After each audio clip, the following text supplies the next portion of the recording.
Sono in acqua per la seconda serie dei 200 farfalla ragazzi maschi. Alla 1 Riccardo Mozzato, alla 2 Alex Pallaro, alla 3 Marcello Masina, alla 4 Samuel Bergamin, alla 5 Giovanni Zattara, alla 6 Davide Tanzi, alla 7 Davide Foresto e in 8 Samuele Ostanello.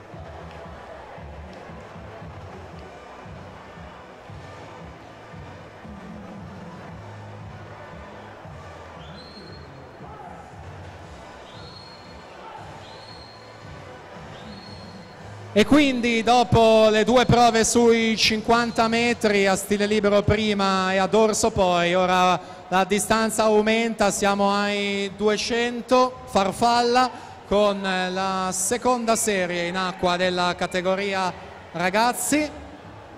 Presentiamo gli atleti della prima serie. Alla 1 Ettore Miotti, Team Veneto, alla 2 Daniele Carradore, Leosport, alla 3 Valerio Salzano, Circolo Nuoto Wisp, alla 4 per la Leosport, terzo ai categoria di Roma nei 100 farfalla Elia Codardini, alla 5 Andrea Polo, Rarinantes Venezia, 6 Pietro Bruzzo Idros, 7 Jacopo Nicolò Formentin, Antares Nuoto, alla 8 Matteo Cagliari, Fondazione Bentegodi.